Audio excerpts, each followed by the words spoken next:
What are the first settings that I should look at with setting up my soundboard?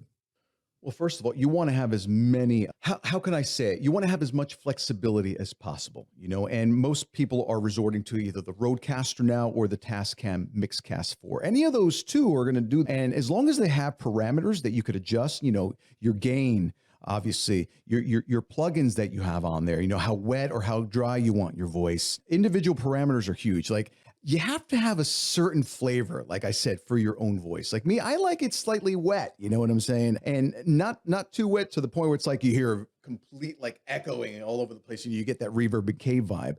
So having parameters is huge. And you'd be surprised, a little bit goes a long way.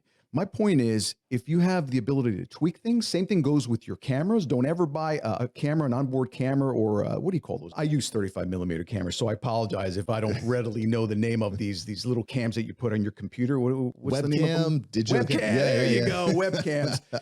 Never buy a webcam that doesn't have proprietary parameters on there. Interesting. Never like one size fits all. That's terrible. You want to control your exposure. You want to be able to control your ISO, the ambient, the color correction. You see where I'm going? So you need to translate that as well to your microphone and your sound. What plugins can you use? What type of compression? Rodecaster is great because it's got the Aphex components on there. Yep.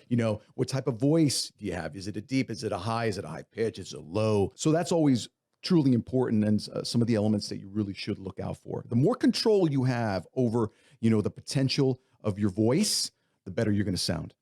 Yeah, but it can be overwhelming too when you start looking at all those different facets. I think the Rodecaster out of the box is pretty great. Oh, absolutely. But here's the thing. I'm glad you said that. It's overwhelming, yes, but once you start getting the results that you want, it's exciting. Yeah. Now you even want to go further. So do the work. Once you get that, because habits, right? Habits build that consistency, and consistency builds that success. That's the formula we got to abide by.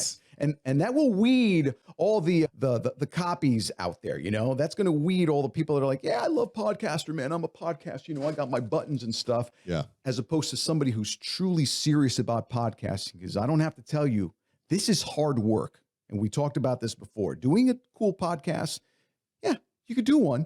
But doing a great podcast where you have to batch all your episodes and make sure your sound levels are great. Make sure you have your intros and outros. Make sure you have a proper message. What are you going to talk about? Your guests.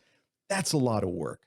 And when it comes to sound, if you don't really focus on the sound aspects of it, everything else just falls to the wayside, and that's why I think for me, sound is the most important, crucial element of it, next to your message. Thanks for watching Mark Savant Media. Here we're going to help you create better content in less time and turn that attention into income. If you love this video, you're going to love these videos here.